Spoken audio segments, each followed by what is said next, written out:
Get ready for success.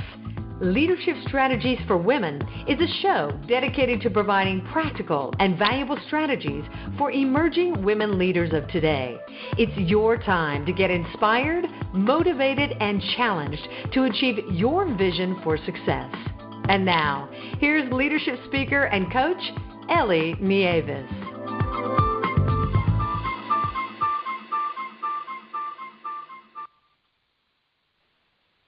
Hello, this is the Leadership Strategies for Women podcast, and I'm your host, Ellie Nieves. I'm the founder and president of Leadership Strategies for Women, where I develop seminars and webinars to help women show up, speak up, and step up in their careers. I also coach women who want to achieve more both personally and professionally. To learn more, please visit my website at leadershipstrategiesforwomen.com, or you can follow the Leadership Strategies for Women page on Facebook. Our guest is Denisha Tate-McAlister. Denisha is an award-winning leader and author with 20 years of executive experience. As a change agent in the Boys and Girls Clubs of America national movement, Denisha found her calling. With a bachelor's in science degree in psychology from the University of Illinois, she developed programs, trained staff, measured outcomes, and learned strategies to align organizations to function at optimal capacity. Denisha launched her own consulting firm, Denisha Tate & Associates, LLC, with two focused principles. The first is leaders lead, and the second is live, love. Denisha believes that leadership is a gift, skill, and obligation that's not predicated on a title or position. Denisha has been recognized as a woman of influence by the Business Journal, and we're pleased to have her on our podcast today. Denisha, welcome to the podcast. Thank you very much. I'm excited to be here as well. So I'm looking forward to our interview, and I would love to learn more about your background. So can you share a little bit about your background, your education, family life, hobbies? We'd love to know. Yes, definitely. Well, I am Denisha Tate-McAlister, and I was born and raised in Chicago, Illinois. I am the oldest of four children to a mother who was hardworking. She was a single parent, and she was part of a large, loving, supportive family. And because of that, I have tons of cousins and friends that we call cousins, aunts and uncles, and those who really supported me as I grew and developed. I graduated from, as you mentioned, the University of Illinois with my bachelor's in psychology, and then later went on to get my MBA from the University of Phoenix. And my last name is now Tate-McAlister because I recently got married in August of 2018, so that is the newest adventure in my life. Congratulations. Thank you. Definitely an adventure. And also regarding a little bit about me, something that most people wouldn't know is I love to dance. I love Latin dance, partner dance, the current line dancing. As a matter of fact, I took my first steps when the television show Soul Train came on TV. My mom said I was bopping and bouncing around, and then I got up and walked to the television. And everyone in the room said, "Hey, she's walking." And then they told me to get out of the way. So that's a bit about me. Fun. Very cool. So tell us about when and why you launched your consulting firm. Absolutely. So the year was 2014, and it was my birthday, actually. I decided to have a birthday party entitled Rebirth, and launch my consulting firm at the same time. It was at that point that I knew I wanted to do something different in my life, and I had that feeling inside that it was time for a change, and not just a small change like a change in hairstyle, but something major.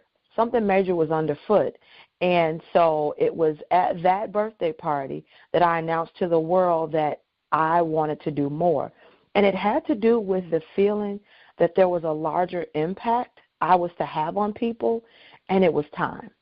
I was already a leader. I was a trainer. I coached people on their professional journey of improving professional development, but I still felt like there was more out there for me, and it was time for me to see what was next. Awesome, and how thematic, right, with the theme of rebirth, to be able to give birth to a consulting firm, and the great idea that you had is now touching many people's lives. Awesome. Absolutely. And I'll be honest, although I was gung-ho and I was ready, I launched and then didn't really do anything. I took my first assignment because one of the things I knew is I wanted to inspire people. And so I had an opportunity to be the keynote speaker at the graduation, actually for University of Phoenix, the very university I received my MBA through. And so it was exciting. And so an audience of 2,000 people plus the graduates, and I was ready. And it was great, and it was amazing. And then I didn't do anything else for 2 years. And sometimes that happens, between the conception of an idea and then actually putting the foot to the pedal to the metal, right? Absolutely. Actually getting something from concept to actuality. There could be some time in between, but it's not something that should necessarily discourage you. It's just the process that we need to go through in order to make something a reality. That is so true, and I don't regret it for one moment. I didn't know what was next. I knew something was next, but I had started, and that's the hardest part, get started. Exactly. And you recently gave birth to something else, actually. You wrote a book. Yes, and the book has a very interesting title. It's 1 Mile Below Bottom, Keeping Your Joy in Hell. So can you share about the book? Absolutely. We'll start with the title. I tell people that was not meant to be a catchy title. That was literally a description of what was happening in my life. Wow. And so when I wrote the book, 1 Mile Below Bottom, everyone in life has a fear of hitting rock bottom. You tell yourself, I can handle anything as long as that doesn't happen. And that is different for everybody.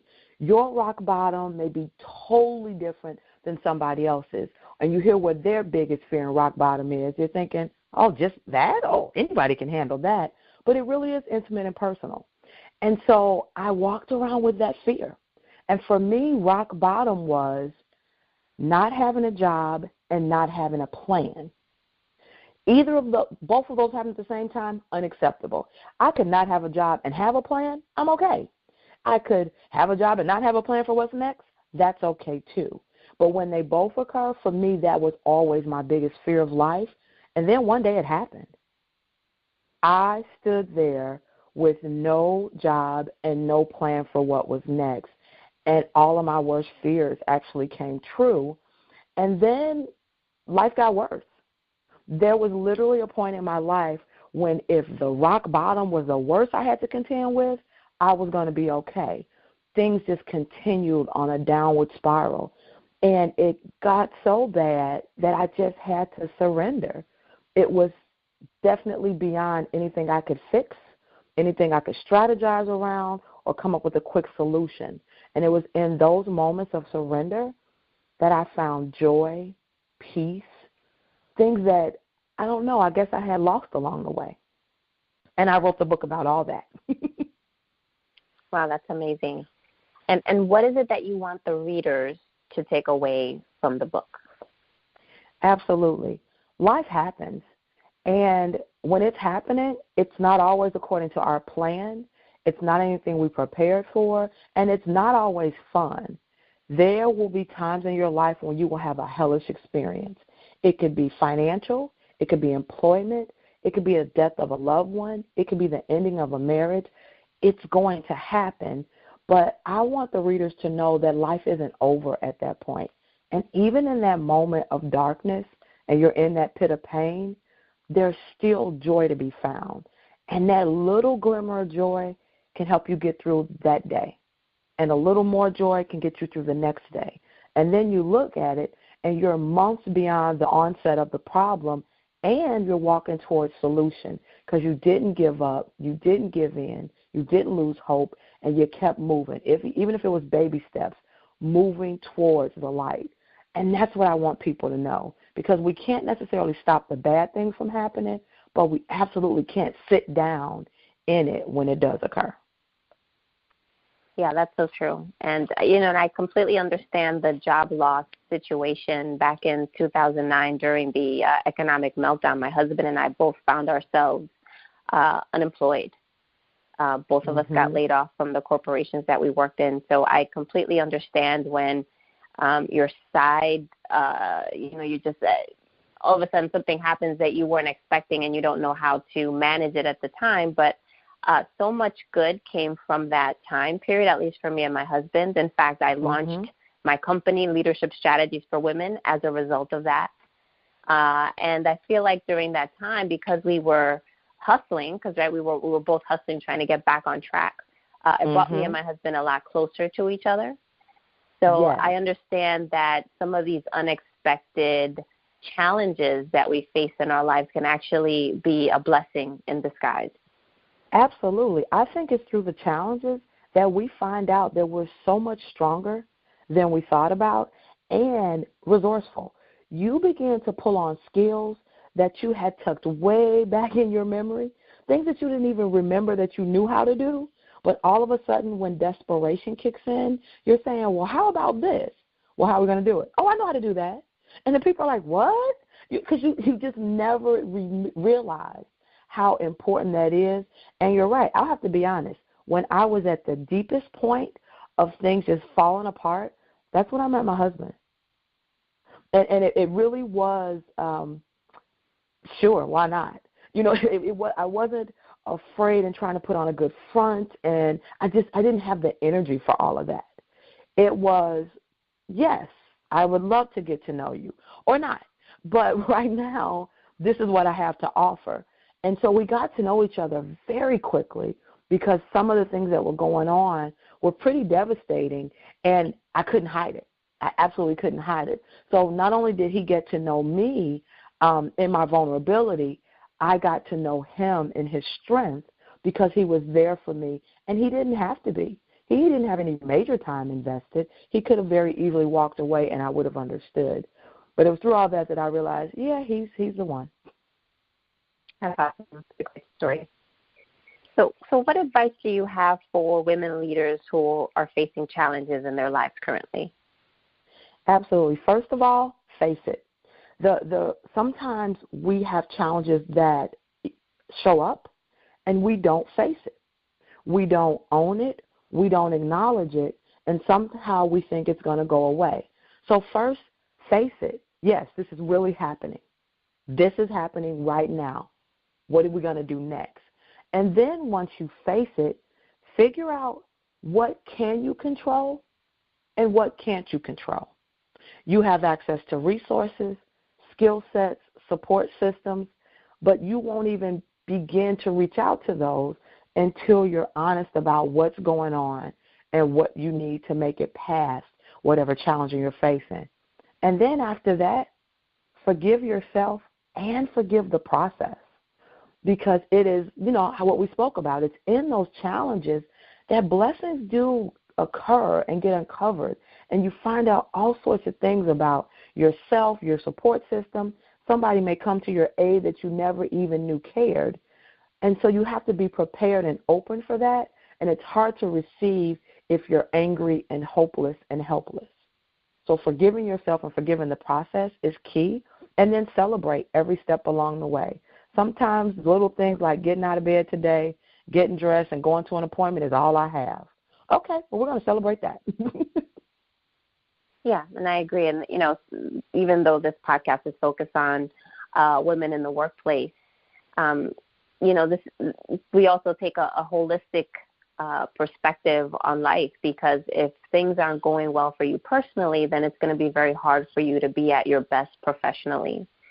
And there are a lot of women out there who are facing struggles, not just loss of a job or something that is, I would say something tangible, right, because it's an income or something like that. But sometimes you're also facing the death of a loved one, or you might be dealing with illness that struck you suddenly and you don't know how to manage. And these are all things that are still applicable in this case, right? The strategies that